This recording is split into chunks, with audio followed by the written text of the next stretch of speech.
Halo guys, Assalamualaikum warahmatullahi wabarakatuh. Terima kasih yang udah setengah channel yang Tisam Official lagi. Semoga Allah sehat, berkah untuk kita semuanya. Gimana kabar kalian, sehat?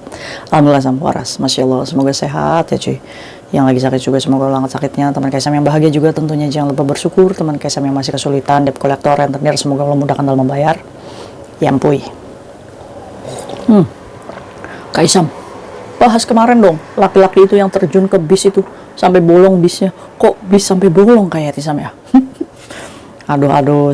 Jadi ceritanya kemarin itu Kaisam libur.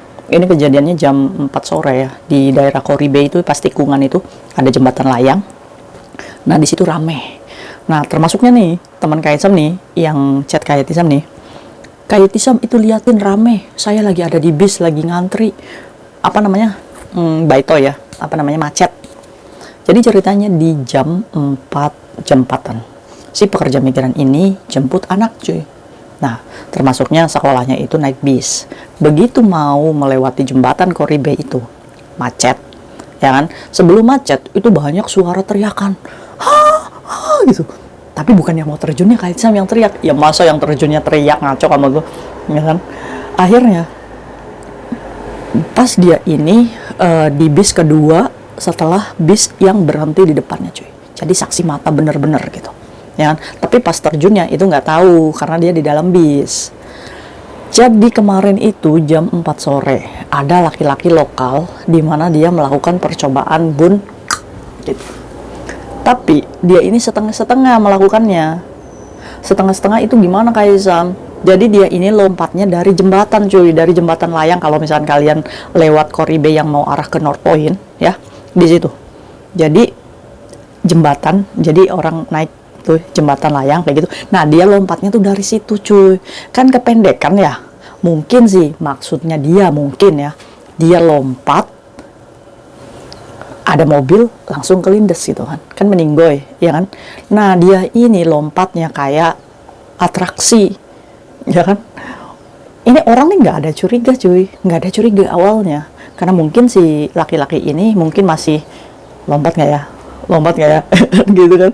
Akhirnya lompat juga cuy. Saat lompat ini ada bus nomor 99 ini lewat. Saat lewat begitu baru setengah nih lewatin jembatan itu, terjun itu si laki-laki, nyampe di atapnya itu bis sampai bolong. Maksudnya sampai bolong gitu. Apakah mungkin laki-laki ini gendut sampai bisa melubangi itu atap bis, ya kan? Atau gimana ceritanya kok bis itu bisa bolong ya cuy? Pakai apa gitu? Maksudnya nggak tahan banting gitu ya? Ini kan kalau misalkan auzubillah mendalik ya, berarti keamanan bis juga ini harus diperhatikan. Kalau misalkan bisnya oleng ya kan, remek gimana di dalamnya ya kan? Otomatis ini material bisnya nih harus anti gimana gitu. Masa dilompatin orang aja sampai jeblos itu atap mobil bis sampai bolong, jatuh di atas ya kan, bisnya kan bertingkat ya, jatuh di atas. Soalnya Kaisa melihat nih polisinya tuh ada di atas ya. Nah, saat lompat itu di bis itu banyak orang. Apa namanya, si supirnya ini tahu ada teriakan apa gitu kan, dari spion supirnya kan ada CCTV ya pastinya ya. Pada teriak, akhirnya diberhentiin tuh agak sedikit ke depan ya kan. Pas dilihat bener juga ada orang yang lompat masuk ke bis itu, luka-luka ya. Langsung hubungi si supirnya itu, langsung hubungi 99, langsung ambulan dan lain-lainnya datang. Pas pekerja migran itu juga ada di bis belakang, jadi tahu tuh apa tuh oh itu ada orang, jadi pada ngegosip tuh ya di bis ya. Aduh, jadi yang lompat itu pria lokal ya cuy ya. Itu lagi masa investigasi kenapa sih penyebabnya dia itu bisa lompat. Ya bisa juga banyak hutang ya, karena sekarang itu ekonomi kan lagi nggak stabil ya di Hong Kong ya cuy ya. Banyak orang yang migrasi ke London, migrasi ke luar negeri itu sebagai pengungsi di sana karena memang tidak kuatnya untuk bertahan hidup di Hong Kong yang semakin mahal dengan pekerjaan yang kemarin pasca Covid banyak yang dipecat dari pekerjaannya. Ini kan masih labil nih ekonomi Hong Kong ya cuy ya. Makanya kalian itu harus menyadari bahwa majikan kalian itu masih suka marah-marah ya, yang mungkin yang gajinya waktu Covid naik gede gitu kan, tiba-tiba majikannya itu banyak tingkah, yaitu karena memang mungkin gaji kalian itu terlalu mahal ya kan. Ada Jadi ya nego lagi aja, kalau misalkan kalian masih nyaman kerja di situ, turunin gaji aja nggak apa-apa ya. Jadi jangan kita sudah digaji 6.000 gitu, karena nggak mau turun, jadinya kita stres sendiri. Kita juga harus mengerti keadaan ekonomi majikan kita itu kayak gimana ya sekarang, ya kan? Aduh, kira-kira ada nggak sih teman kayak Tisam nih yang ada di satu bis, apa namanya, si laki-laki itu terjun di bisnya itu? Kalau ada komen ya, gimana sih keadaannya? Keadaannya tuh sebenarnya tuh apa namanya?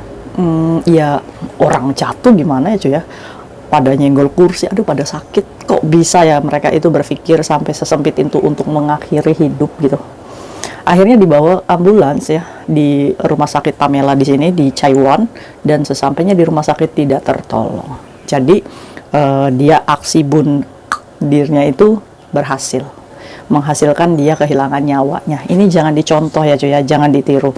Seberapa berat masalahmu, seberapa berat apa namanya emosimu, masalah yang sedang kamu hadapi ya. Jangan ada berpikir untuk mengakhiri, apalagi yang punya sakit. Nggak usah. Kita tuh kalau misalkan masih dikasih nyawa, masih dikasih nafas, berarti ada maksud dan tujuan nih. Allah nih kenapa sih masih memperpanjang umur kita? Oh mungkin saja nih ke depannya saya bisa menjadi orang yang lebih baik. Oh mungkin saja nih ke depannya saya bisa menjadi orang yang apa namanya, banyak harta, yang mungkin jadi dermawan. Nggak ada yang nggak mungkin. Kalau permasalahan kalian hanya uang cuy, Allah maha pembolak-balik rezeki. Kalau permasalahan kalian hanya sakit, mungkin saja Allah sedang berbaik hati menggugurkan semua dosa-dosa kita ya.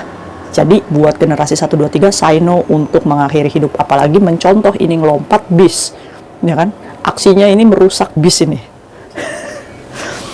Jadi yang ada di bis itu akhirnya dievakuasi, diganti bis berikutnya, ya kan? Ini pengalaman yang benar-benar shock. Bayangin aja kita duduk nih, tiba-tibanya orang jatuh, pok. Kira-kira respon kalian gimana ngelihat apa ini? Atau kalian langsung, hah, gitu. Kalau kayak Tisam sih ada di posisinya di situ ya, bis itu ya, ada orang jatuh gitu ya, gitu, paling kaget sedikit gitu, tapi nggak sok-sok banget gitu kan. Tapi kalau misalkan emak-emak kayak Tisam, yakin deh, astagfirullahaladzim, ada-ada aja orang tuh ya, pusing deh kayak Tisam. Aduh, jadi gitu ya cuy, ceritanya jam 4 sore itu ada orang yang menerjunkan diri dari jembatan, nyangkol di atap bisnya bolong sehingga dia jatuh ke bawah. Saat dibawa ke rumah sakit meninggal dunia.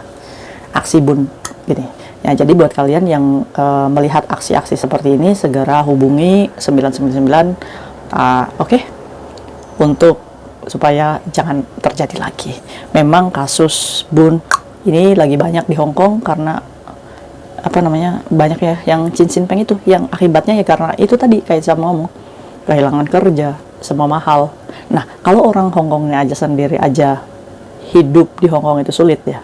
Lalu kenapa kalian berani-beranian untuk menjadi overstay, untuk menjadi paperan atau apa? Ya, kalian pun tidak boleh zolim ya cuy. Kita jangan mengambil hak pekerjaan orang lain untuk kepentingan diri kita sendiri. Ingat, orang lokal pun membutuhkan pekerjaan. Jadi kita jangan serakah ya. Jangan kita mau menguasai negara ini demi untuk memperkaya diri kamu sendiri. Ikuti aturannya. Kalau misalkan di sini visa yang diizinkan adalah visa domestic helper, ikuti saja dengan visa yang ada. Kamu jangan macem-macem untuk jadi paperan atau jadi anak overstay di luar untuk mengambil pekerjaan orang lokal itu sendiri. Ya, nggak boleh ya, nggak boleh dicontoh. See you next video, bye-bye. Assalamualaikum warahmatullahi wabarakatuh.